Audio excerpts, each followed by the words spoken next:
fantasy short stories. Of Risk and Relativity by Lesley Herron. Chapter 18, Barely a Scratch. The constant and persistent rhythmic tapping that filled the room had slowly chipped away at Rivaria's already frayed composure. Her face twisted in annoyance with each pass of drumming fingers that landed on the table, and her thoughts grew foggy, causing her to stare at what should have been a line of text entered into the small, glowing box she sat before. You'd think a god would be able to perform a simple math equation. Alpha pulled a smile on his stolen face, his metal fingers tapping against the table. He didn't need to do it, but it annoyed her. And that was the only thing keeping his sanity intact in the mind-numbing tedium of day-to-day living in this boring world. Maybe you lost more of you than you'd like to admit when you abandoned me. Her fingernails raked against the table as Rivaria looked up from the computer, a pained smile working its way onto her face. Careful, Shade, or I'll leave you behind when I get this working. She stood, running the wooden fingers of her right hand along one of the many cords attached to the back. It was more in tune with the electrical currents than her flesh one, allowing her to detect any break within the wires as she checked each connection. The code could not be the issue, and she had managed, with a little help from the king's memories, to repair the computer. It had to be something else. At least, that's what she kept telling herself as she ran those wooden fingers over the same chords for the third time in the span of an hour. Alpha ceased the drumming of his fingers to grip the edge of the table instead, leaning further back in his chair.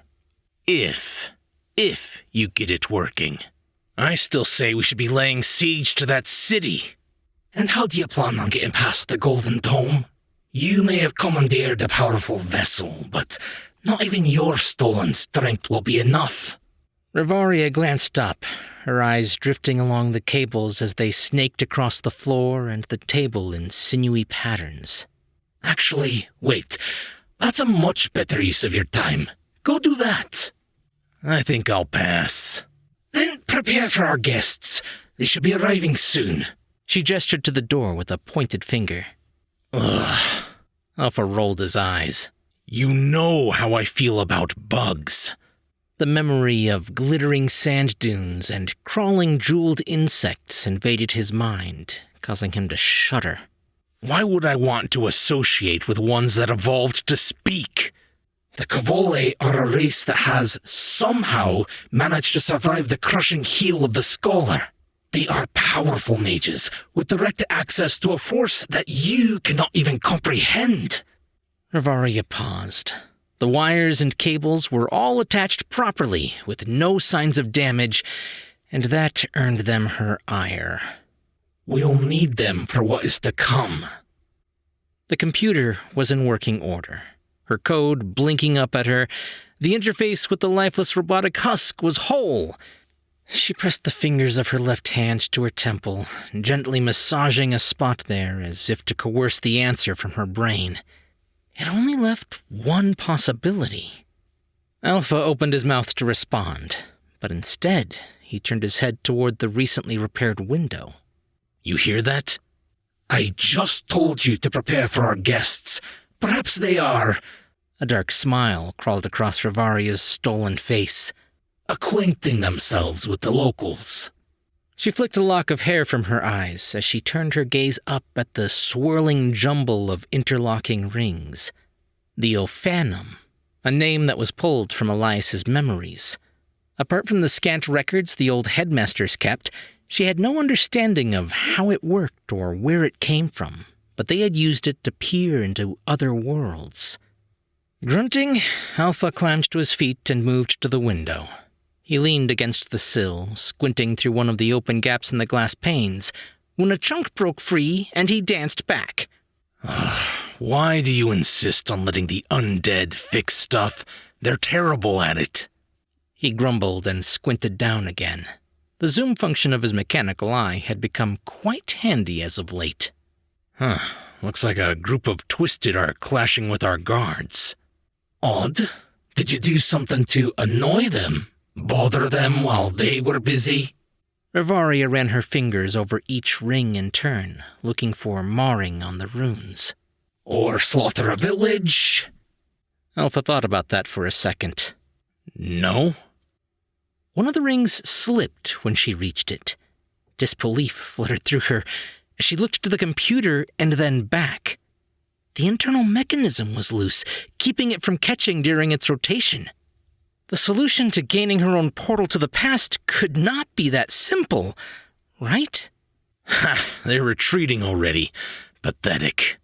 She barely heard his words as she slid the ring around, feeling for the groove it had fallen out of. With a click, it snapped back into place and began turning in time with the others. Rivaria set it down with shaking fingers. Now, she just had to settle on where to go first. She turned back to the computer. Oh, actually, yeah, that makes more sense. Her fingers moved across the keys, adjusting her code to boot the program back up. She pressed the Enter key, and the machine hummed to life. A flash of light flickered in the dead robot's eyes, and Rivaria turned to see the rings of the Ophanum spin faster. Alpha spun, facing the room once more. We have a Will you shut up? Rivaria shot the shade a filthy look as she leaned away from the table, watching. As the computer ran through the lines of code, the air tasted of ozone and began to crackle with electricity. She smiled. I have won. I care not for the movement of ants. I thought you'd want to know that was a distraction to get our guards to leave the main gates.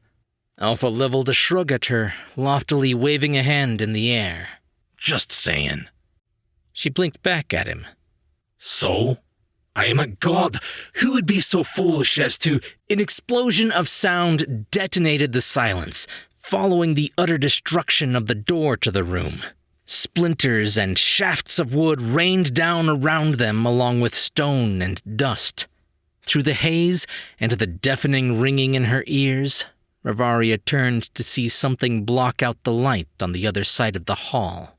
The smoke peeled away as a lumbering beast stalked slowly through the hole.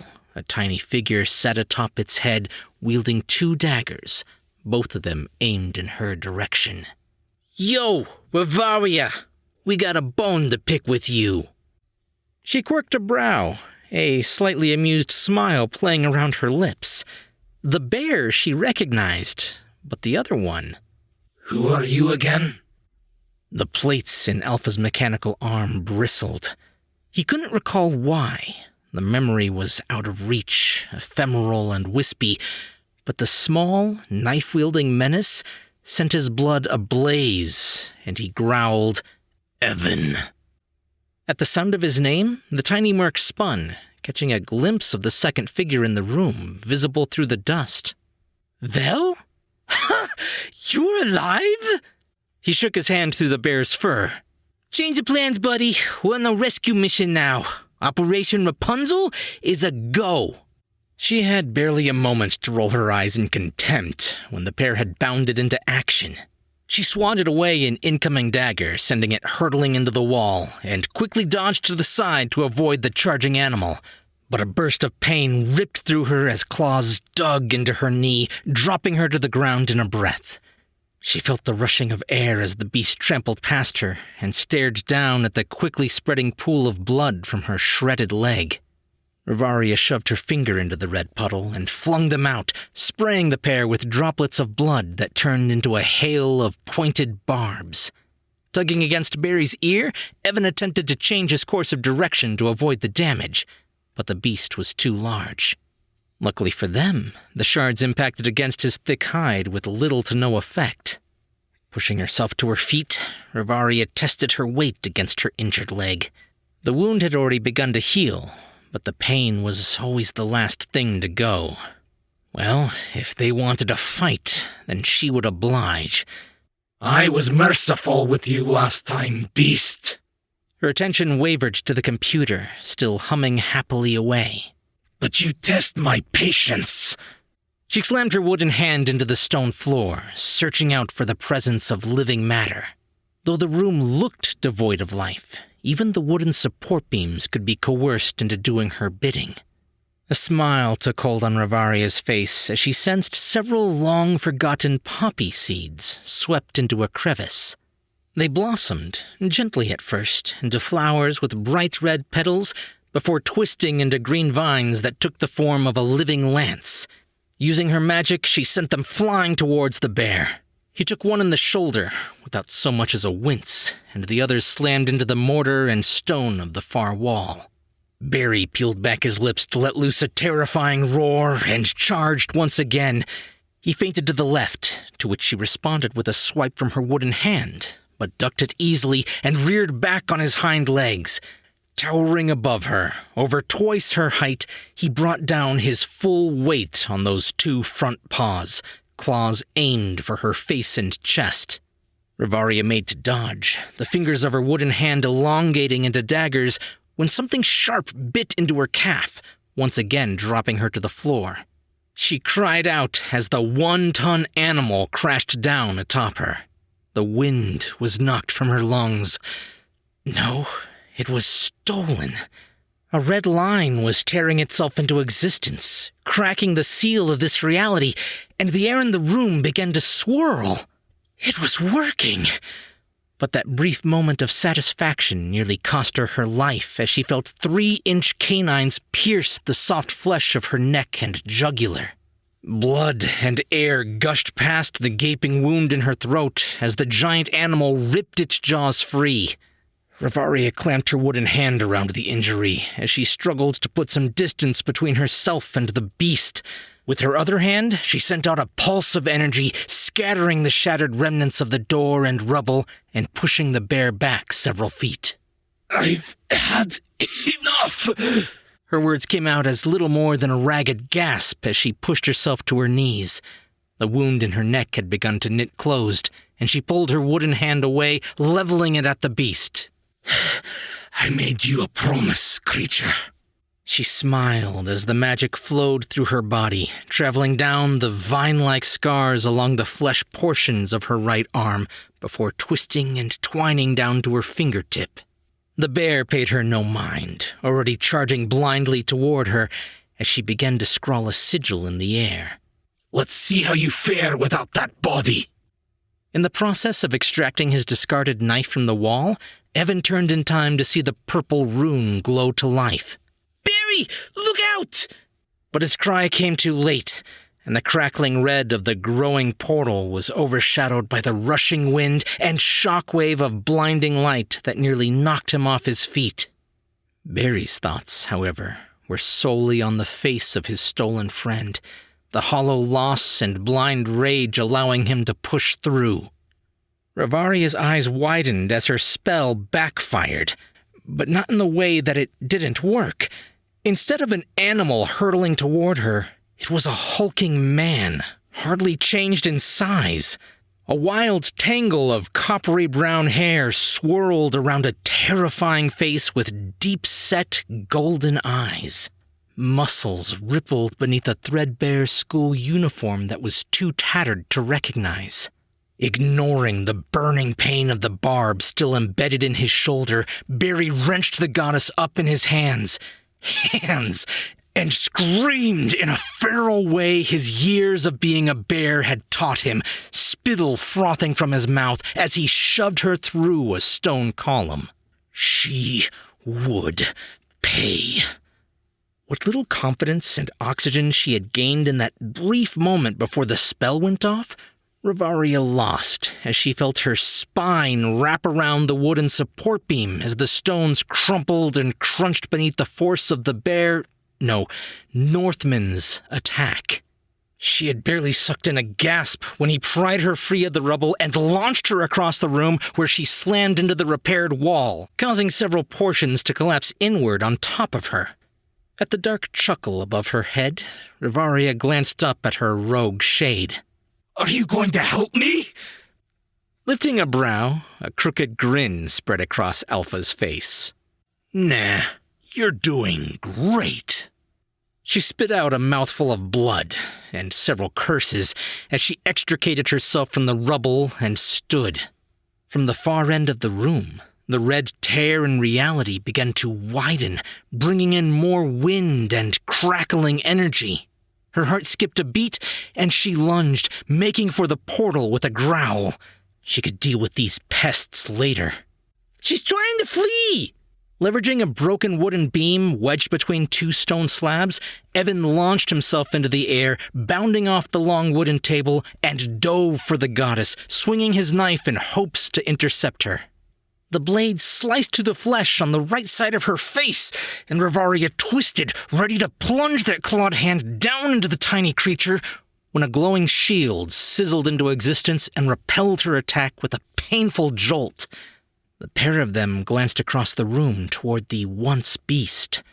The quick sigil he had drawn in the air had already dissipated, and the Northman ripped open the top half of what remained of his school uniform, exposing a very hairy and heavily tattooed chest. Each arm was covered in runes that ran up from his fingertips and met in the middle of his body, and many of them glowed softly. Rivaria's mouth curled into a snarl as she flicked out her wooden hand towards the man, hurling another wave of bloody barbs. Barry had just enough time to run his fingers up his left arm, pulling the magic from the runes inked into his skin to cause the goddess's attack to rebound back at her. He slammed his left hand into his chest and ripped out another spell, sending shards of fire and ice down upon her. "Don't give her an inch," he thought, as he followed it up with the magic garnered from both hands on his stomach, slamming them down into the stone. Jagged spears of rock shot up from the ground, imprisoning her to the floor when they cemented around her feet. He touched the fingers of his right hand, pulling the wind spell from those runes to create cutting daggers that ripped fabric and flesh alike. Each wound carved into her skin healed near instantaneously, but the pain still lingered, causing Rivaria to only grow enraged. She shattered the stones that had grown up around her legs and threw herself at the bear-turned arcanist. Evan ducked and dodged every spell that was flung across the room. They rebounded against the shattered remnants of mirrors, tore through the long, heavy curtains, and ricocheted off the remaining windows. He tried to pay little attention to the two godlike creatures battling it out, and set to work on dismantling the computer. He didn't know what the red portal was that Rivaria was summoning, but it couldn't be anything good. He drove his daggers through the boxy monitor, sliced through the cords, and smashed ancient circuit boards until all that was left was a sizzling pile of plastic and bits of broken keyboard. The room trembled violently, causing them all to waver on the spot as the red tear in the fabric of reality began to close with an ear-splitting screech. "No!" Rivaria screamed in fury, flinging out her hand and sent a cascade of vines that she pulled from the wooden structures around the room. But that glittering shield appeared around the tiny mercenary, deflecting her spell right toward the only bystander in the room. "Look out!" Evan watched in horror, his tiny hand lifting in concern as the tidal wave of vines crashed down upon Vel. It shattered what remained of the wall he had been standing against, tossing him out into the open air beyond. Evan lurched forward, leaning precariously out of the new wound in the castle wall, to see the cyborg had latched onto a wooden beam wedged in the rubble. He breathed out a sigh of relief and reached down with his tiny hand. "You all right, man?" There was no response, other than a flash of that glowing red eye and a swat at his hand as Vel began to climb back up through the hole. He stared down at the red mark on his hand where he'd been slapped, but Evan shrugged it off. Vel always had been grumpy. Not like he'd be any help in that situation anyway. But he turned, staring back at the spiraling disaster that was Barry and Rivaria still matching blows before him. The former had blood dripping from a dozen wounds, while the latter showed only signs of annoyance. Barry wouldn't be able to keep this up, Evan thought. In a war of attrition, she would win, so he needed to help his buddy finish this fight. He glanced down at his dagger, flipping it once in his hands before he set his gaze on the goddess. Evan had just taken a step forward when something snatched him up by the back of his neck, lifted him into the air, and then drove him face first into the ground. Confused pain erupted through his brain. The air rushed from his lungs, and blood gushed from his mouth. Before he could wrap his mind around what was happening, he was lifted into the air again and slammed back into the stone floor. Again and again. He felt only pain and the oxygen squeeze from his bleeding body until darkness took him. Now you've pissed me off. It wasn't necessary, but Alpha slammed his boot down into the tiny man's limp back before kicking him out of the way. He cracked his neck left, then right, as he narrowed his focus on the Northman. Playtime's over, teddy bear. The hulking figure turned and froze. At the sight of that broken, bloody body twisted in agony, Barry's world came to a stuttering halt. Despite the gaping wound in the wall, it felt like there was no more oxygen left in the room. Atlas's face flashed into his mind, and he felt tears burn in his eyes. His best friends, gone. In the moment of distraction, Rivaria slammed her wooden claws deep into the man's chest, and a smile overtook her blood-stained features when he crumbled to his knees. You put up a good fight, beast, but you're no match for a god. The tears broke free from his efforts, and Barry stared down at his own hands. They had been returned to him, but for what? He couldn't save another one. This wasn't supposed to happen. It was supposed to be him. He was ready to join his friends in the great forever fields when he heard the tiniest of groans punctuate the silence. Barry tore his gaze away from his hands, his self-loathing burning away as he saw Evan take in a ragged gasp. His eyes flicked to the cyborg who was charging toward him, the plates of his metal arm shifting to generate power. Latching his massive hand around Rivaria's ankle, Barry rocketed to his feet. He would not lose another friend. Before the goddess could react, he wrenched her into the air, and with the tremendous strength awarded to him by his size and years as a bear, he swung her toward the incoming attack from the cyborg like a flail. The two slammed into one another with a painful, resounding thunk. The force of the impact sent them flying across the room and into the far wall, embedding them deep into the stone that collapsed around them. Barry scrabbled into action, moving towards the body of his fallen friend, and scooped him carefully into one arm. Evan weighed nothing, like a loaf of bread in his giant hand. He dipped a finger into the pool of blood and began drawing a sigil in the dusty floor. Get off me, you useless shade! Rivaria struggled to pull herself free from the tangle of limbs, stone, and support beams. You landed on me! Alpha winced every time the goddess would slap him in the face, or an elbow would land in a vulnerable, squishy area. He did not enjoy having a flesh body. Stop! He grabbed her flailing hand. Stop squirming! He used his artificial strength to shove her off him before wrenching himself free from the divot in the wall.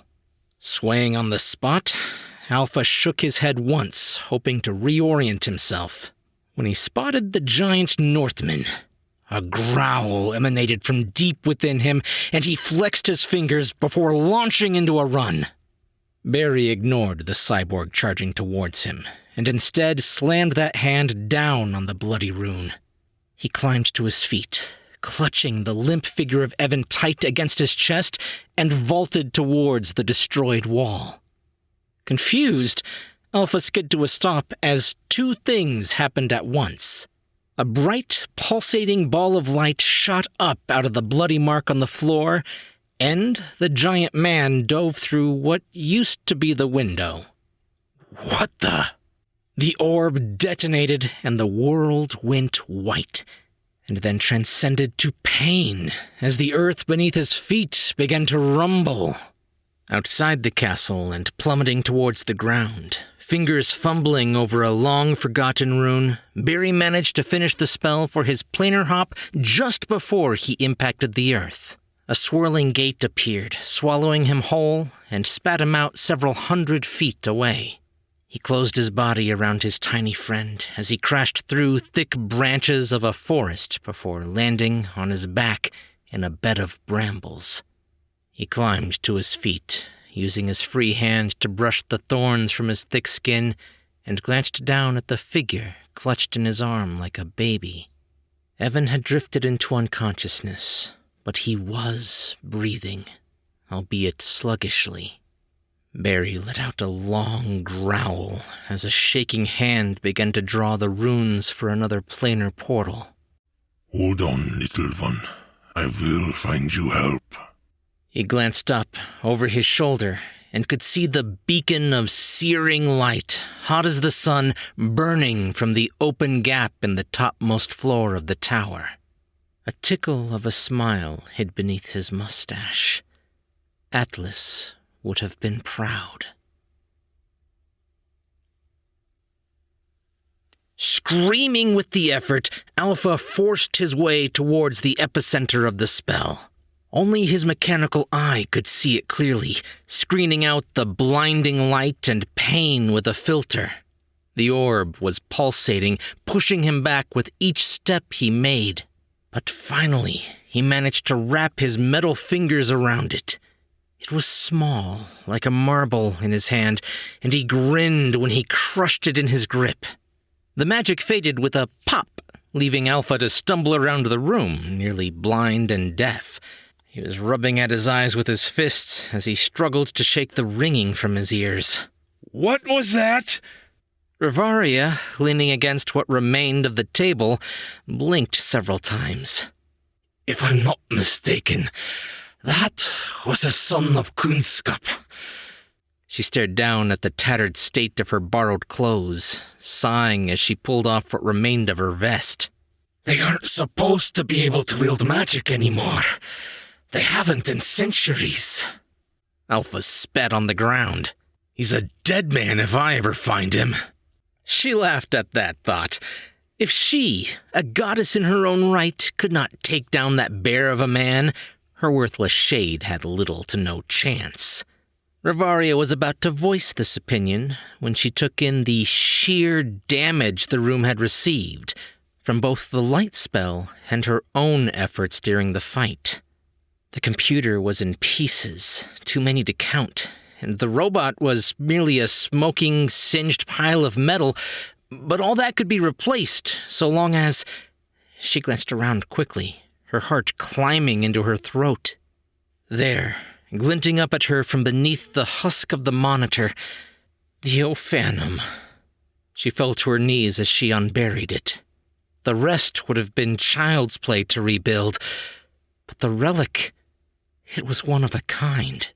Even those doddering old headmasters didn't know where it had come from, though they had their theories. Her favorite was they assumed it was the eye of an ancient god. She lifted one of the shattered rings, and it fell apart in her grasp. The symbolism was not lost on her. All her hard work, gone.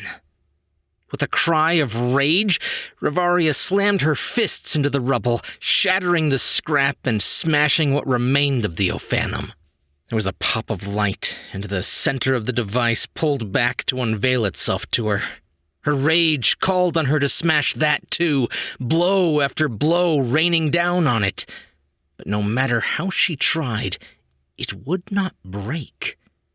She frowned, curiosity fighting back against the anger, and she moved aside the broken pieces to pluck something free, something familiar. She held it up to the light. It was a simple metal ring with hexagonal shapes punched out of it, clearly human-made. Her eyes moved from the object to what little of the glowing dome she could see through the destroyed outer wall. Memories began to slide into place, and Rivaria smiled. Change of plans. Go help the Cavale, then meet me in the east. She pulled her attention to her shade. It's time we go back to where it all began.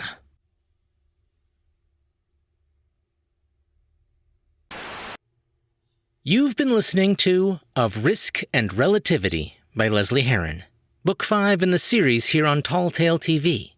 If you would like to listen to the entire book in one place, or any of her other novels, you can find them at talltaletv.com/series, or by following the links in the description.